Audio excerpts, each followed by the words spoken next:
Welcome to a short video on conditionals in English. Let's start with an overview. Conditional sentences have two parts, a condition and a result. If the condition is met, the result is the outcome. In terms of structure, conditionals comprise two clauses. The if clause outlines the condition and the main clause states the outcome. Sometimes the position of the clauses can be reversed. Pay attention to the punctuation. A comma is only used when the if clause comes first. As we can see from the table, there are four basic types of conditional sentence. Zero conditional is used for things that are consistent and predictable. The result always happens when the condition occurs. It's used for general truths, scientific facts, and norms such as rules. The first conditional is used for real and possible future situations and their likely results. It's very common with predictions, promises, warnings, and plans. The second conditional is used to hypothesize about present or future situations. Often, these are unlikely but possible situations. We commonly use it for advice, present regrets or excuses, and dreams. The third conditional imagines a past that did not occur, so it is unreal, and it hypothesizes about how the outcome could have been different.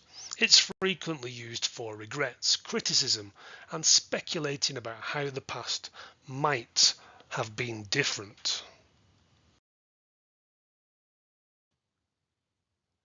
The zero conditional uses the present simple tense in both clauses. The main clause is the predictable outcome when the if clause is met. Here are some simple example sentences. If it rains, the ground gets wet. If you heat ice, it melts. If you drop a coin into water, it sinks. If you press that button, it turns on. If you mix red and blue, you get purple. If you don't water plants, they die. If you press zero, you get an outside line.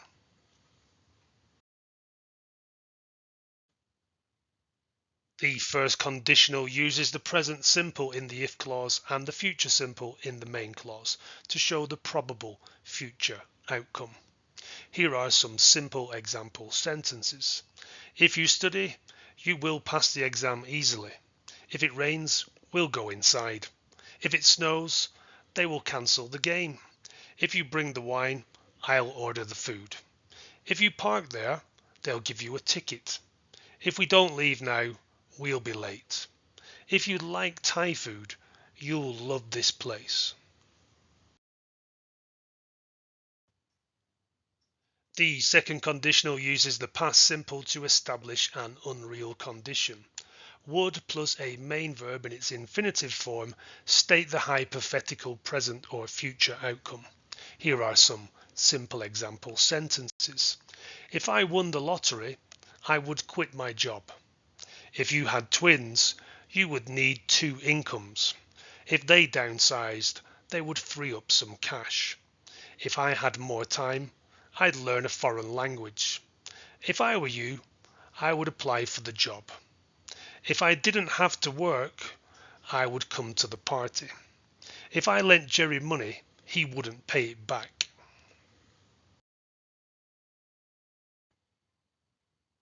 The third conditional uses the past perfect to establish an unreal past condition. It's unreal because it never happened. Would plus have plus past participle are used to imagine an unreal hypothetical past outcome. Let's hear some example sentences. If Grandad hadn't got cancer, he would have lived to 100. If the dog hadn't had a collar on, we wouldn't have seen her again. If he hadn't dived so obviously, the ref would have given a penalty. If I hadn't been sick, I'd have been there. If we had known you wanted wine, we'd have stopped off on our way. If the seatbelt hadn't worked, I'd be dead.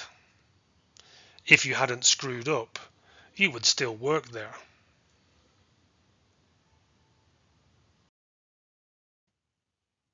Thanks for watching, but before you go, why not try out our practice exercise? Simply select the most appropriate conditional to complete each dialogue. Leave your answer in the comments.